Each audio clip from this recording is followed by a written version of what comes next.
தெளிவுபடுத்தும் போது அந்த தெளிவை நான் முற்படுத்துகிறேன், நான் விரும்புகிறேன், இதுதான் முற்படுத்துறது. நல்லதுன்னு எனக்கு தெரியுது, நான் விரும்புகிறேன், விதைக்கிறேன்னு அர்த்தம். கெட்டதுன்னு தெரியுது, வேண்டாம்னு விதைக்கிறேன்னு அர்த்தம். இது வேண்டாம், இந்த கெட்டது வேண்டாம், அதை நான் விரும்புகிறேன். கெட்டது வேண்டாம்னு விரும்புகிறேன், அதோடைய விளைச்சல் வர இருக்கு. கெட்டதை விரும்பிட்டேன்னா அதனுடைய விளைச்சல் வந்துடும். கெட்டது வேண்டாம், வேண்டாம்னு சொல்லும்போது நன்மை, அதனுடைய விளைச்சல் வர இருக்கு. இப்போ நான் என்ன முற்படுத்துகிறேன்? அதனால தான் ஒவ்வொரு மூச்சிலும் நமக்கு தேவை இருக்குது, தெளிவு தேவை இருக்குது, நான் விளங்கி கொள்ள வேண்டியிருக்கு. நம்ம எல்லாம் என்ன சொல்லி கொடுத்துருக்காங்க? அப்புறம் பார்த்துக்கலாம் இல்லையா? அப்புறம் பார்த்துக்கலாம். உணரும் போது மன்னிக்கப்படுது, அதை விதைக்கிறீங்க. அப்புறம் பார்த்துக்கலான்னு சொல்லும்போது என்ன ஆகுதுன்னா, எதை விட்டும் விரண்டோடி கொண்டிருந்தாயோ அது இதுதான், அது வரும். அதெல்லாம் கிடையாது, அப்புறம் பார்த்துக்கலான்னு சொன்னீங்க இல்லையா? அது வரும். எப்போ வரும்னு தெரியாது. வரும்போது நீங்கள் அதுலேருந்து விலகிறதுக்கு இல்லை, எந்த பரிகாரம் உதவாது. வருவதற்கு முன்னர் உங்கள் விதியை மாற்றிக்கொள்ள முடியும். யாரும் தன்னுடைய விதியை மாற்றிக்கொள்ள முடியும் வருவதற்கு முன்னர்.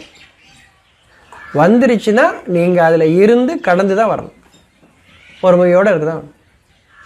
இப்போ நீங்கள் எத்தனை முறை பிரார்த்தித்தாலும் அது உங்களுக்கு உதவாது. வந்த பின்னர் பொறுமையாக இருக்கணும். இப்போ அவனை தவிர இல்லை, விளங்கிக்கிங்க. அது விளங்கினா தான் பொறுமையாக இருக்க முடியும், இல்லைன்னா நீங்களால் பொறுமையாக இருக்க முடியாது. எதை பற்றி தெளிவில்லையோ நீங்கள் எவ்வாறு பொறுமையாக இருக்க முடியும்? இறைவன் அறிவிக்கின்றான். தெளிவு இருந்தால் தான் பொறுமையாக இருக்க முடியும்.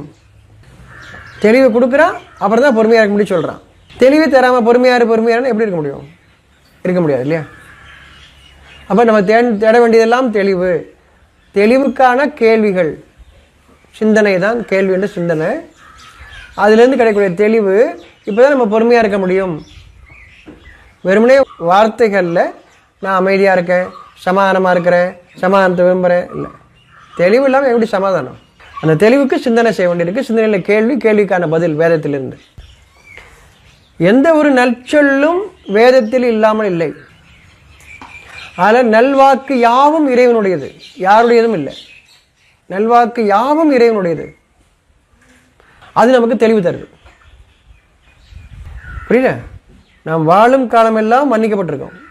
வாழும் காலம் முந்தவும் முடியாது, பிந்தவும் முடியாது. உங்களுக்காக கொடுக்கப்பட்ட அந்த காலத்தில் நாம் ஒவ்வொருவரும் வாழ்வோம். நமக்காக கொடுக்கப்பட்ட அந்த காலத்தில் நாம் ஒவ்வொருவரும் வாழ்வோம். முந்தவும் மாட்டோம், பிந்தவும் மாட்டோம்.